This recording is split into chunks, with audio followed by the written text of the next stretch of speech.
नाज़रीन, दादू शहर में सिंध के नाले वाले आलिम अदीब ऐं शाइर हज़रत मखदूम अहमद मुजतबा मलकाणी जी अॼु 13वीं वरसी मल्हाई पई वञे। उन हवाले सां वधीक तफ़सीलन लाइ ॾिसूं था नवीद कुरैशी जी हीअ रिपोर्ट। दादू शहर मशहूर बुजुर्ग औलिया जो शाइर है मशहूर अहमद मुजतबा गालिब उनकी 13वीं वरसी है दादू के भरसा गोठ मलकाणी शरीफ में मल्हाई वेंदी। साईं पाण हिते दादू रहवासी हुआ, दादू में साईं रहाइश हुई। उन सिलसिले में केतरा ही माण्हू पैदा कया, केतरा शागिर्द पैदा कया। उनजो जो फर्ज़ंद है मोहतरम ज़ाहिद मलकाणी साहब, उन सां असां ॻाल्हि ॿोल कई है। पाण पंहिंजो जेको नंढपण जो ज़मानो पंहिंजे वालिद गिरामी खां तालीम हासिल कयूं। पंहिंजे ॻोठ मलकाणी में प्राइमरी तालीम पंहिंजे ॻोठ जे स्कूल में साईं हाफ़िज़ मोहम्मद हसन चन्ना सामान उस्ताद हुआ प्राइमरी में।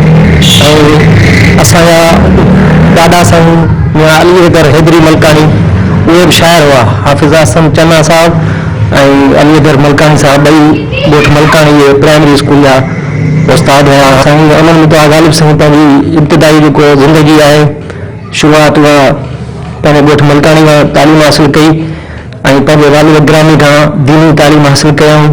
अरबी फारसी जा जेको सो मुस्तनद आलिम बनिया ऐं अल्हम्दुलिल्लाह साईं जेको आहे सो सिंधी उर्दू अरबी फारसी चइनी ॿोलियुनि में जेको आहे सो साईं पंहिंजो जेको तसनीफ़ात छॾियूं आहिनि, किताब लिखिया जंहिंमें कुझु शाइरी जे मौज़ू ते आहिनि।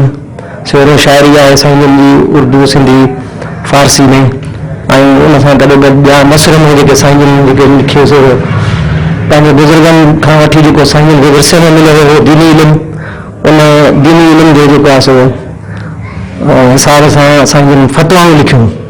जंहिंमें मशहूरु किताब जेको आहे साईं जो पंहिंजे वालिद गिरामी जो फतवा मलकाणी मजमूअतुल फतवा, उन नाले सां साईं जेको आहे सो साहिड़े हर बर्ग हर शजर में पंज तन जो नूर आहे। अर्दो समा में अफजल तन जो ज़हूर आहे। हर बर्ग हर शजर में पंज तन जो नूर आहे। पंज तन खां पी पियालो मागा नफ़ी निरालो। पंज तन खां पी पियालो मागा नफ़ी निरालो। असबात जो जालो साकी सुरूर आहे। हर बर्ग हर शजर में पंज तन जो नूर आहे।